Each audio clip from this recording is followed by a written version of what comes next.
Today we treat trade-offs as engineering pressure. What property must remain true, what pressure could break it, and what evidence proves the design still holds. The goal is to move beyond "it worked once" and learn to connect concurrency pressure to a named invariant, a failure test, a correction, and an integrity packet defense. So the objective is not just to fix a race, but to explain why the fix protects the right property? Exactly. The repair matters, but the argument and evidence are what make the design reviewable. A simple demo often hides the real execution model. One worker, one request, and one state transition can look correct even when the design is unsafe under overlap. Why did the baseline pass if the design was wrong? Because the test avoided the pressure condition, it never forced two actors to compete for the same state at the same time. Start with design pressure, name the invariant, stress it, collect evidence, choose a mechanism, then state the cost. If you skip the invariant, the mechanism is just a guess. Where does the integrity packet enter this loop? It records the loop, the assumption, the invariant, the failure evidence, the chosen control, the validation evidence, and the remaining trade-off. The core question is not whether the code can run once. It is which invariant must survive pressure and what evidence proves it survived. Isn't saying "I'll use a lock" already an answer? Not yet. A lock is a mechanism. First say what it protects, such as single ownership of an episode transition, then explain the cost it introduces. Each trade-off pairs a pressure with a risk and a kind of evidence. More concurrency can create duplicate work. More mechanisms can make reasoning harder. Queues can improve throughput while increasing latency. How do I choose which trade-off matters most? Choose the one closest to the invariant. If the invariant is state ownership, correctness evidence outranks raw throughput claims. A global lock is easy to reason about because it blocks competing state changes, but it sacrifices parallelism. Full concurrency improves speed, but it multiplies interleavings. So is the global lock the safest answer? It may be safest for correctness, but not always best for the system. The question is whether its performance cost is acceptable for the protected boundary. Immutable models simplify reasoning because readers do not observe half-mutated state. The cost is allocation, especially when a small edit copies a large object. If immutability is easier to reason about, should we always prefer it? No, prefer it when the clarity gain outweighs memory and performance costs. Otherwise, mutable state needs explicit coordination and stronger evidence. Queues and batching can raise total requests per second, but an individual request may wait longer. That delay can affect user experience and even correctness when retries or timeouts appear.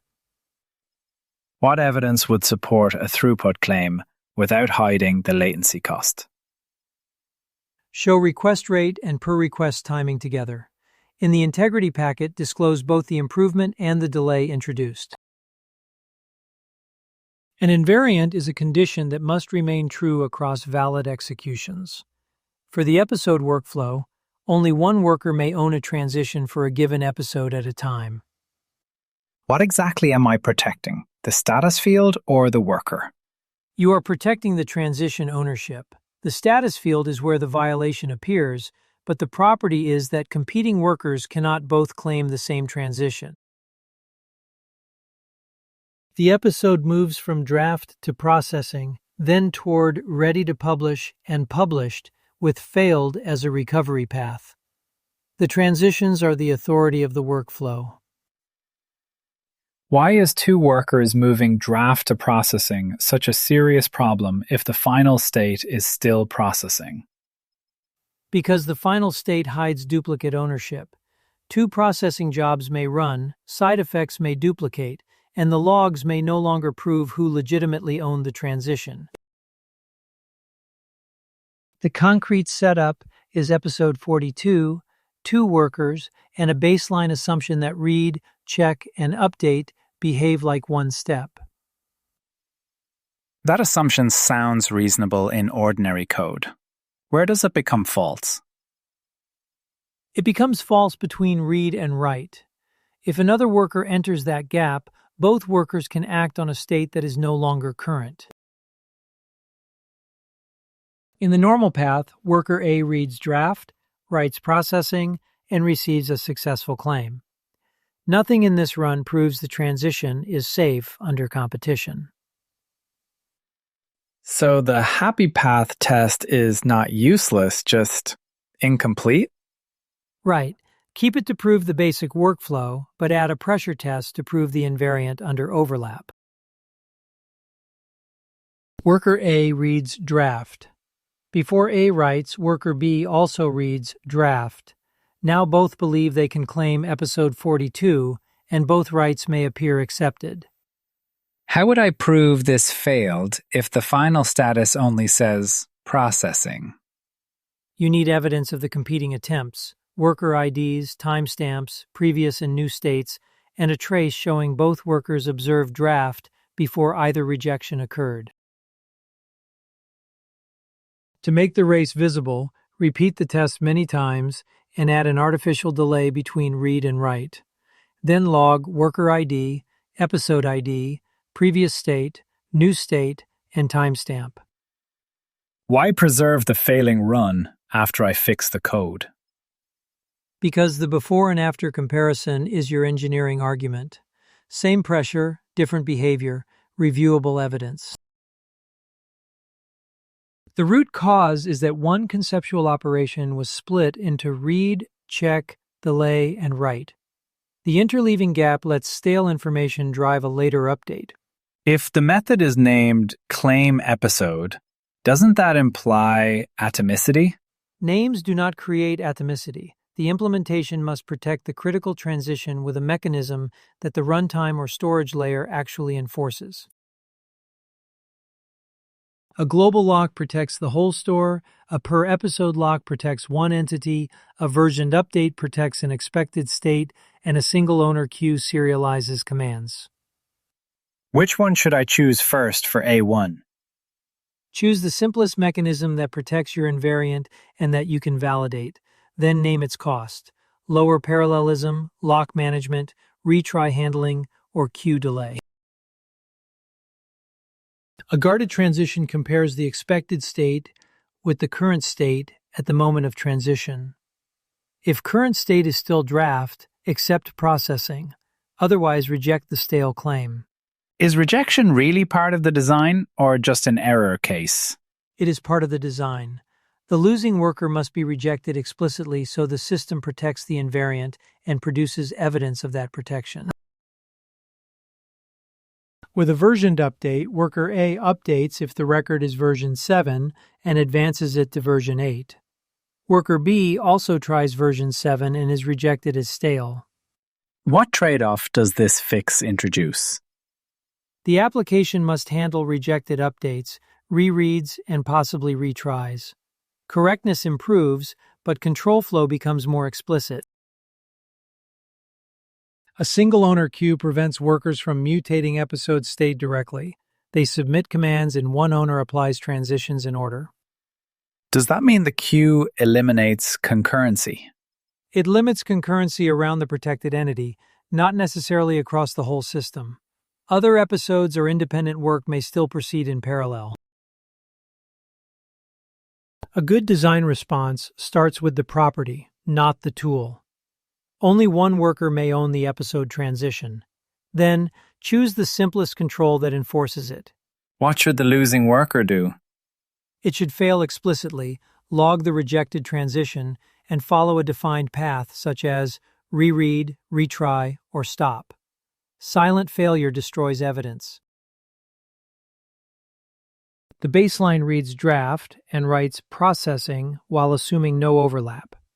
The corrected path inserts a guarded compare, then accepts or rejects with evidence. What question should a reviewer be able to answer from the corrected run? Which worker was accepted? which worker was rejected, what state each observed, and what log line proves the invariant was protected. This log is useful because it contains the episode ID, worker ID, attempt ID, expected state, observed state, requested state, result, and timestamp. Why include both expected state and observed state? That pair proves why the claim was rejected. Worker B expected draft, but observed processing, so the stale transition was blocked. The evidence flow turns a claim into an argument. Target the invariant with a pressure test, capture structured logs, show the baseline failure, then show the corrected behavior. What makes this stronger than just saying the fix worked? It compares the same workload before and after the control. The conclusion is based on artifacts, not confidence. For A1, show the invariant, the repeatable failure, the chosen fix, and the integrity packet defense. Use artifacts from your own project domain. What evidence is sufficient? Use runnable commands, logs, or traces with IDs and state transitions, before and after output, a small diagram if helpful, and an integrity packet entry naming the remaining risk. Use these questions as a readiness check. If you cannot name the invariant, force the failure, identify the proving log line, and state the trade-off, the design may still be working by accident. Should my answers be domain-specific? Yes. Replace episode 42 with your own object, workflow, event, or recovery path, and answer with evidence from your implementation. The integrity packet should tell the story from assumption to invariant, from failure evidence to design control, and from validation evidence to remaining risk. What would be a weak integrity packet entry here? A weak entry says, "We added locking." A strong entry says what assumption failed, which invariant the lock protects, what test reproduced the race, what log proves rejection, and what cost remains. Trade-offs are not vocabulary. They are design pressure. A mature design names the invariant, stresses it, protects it, produces reviewable evidence, and discloses the cost.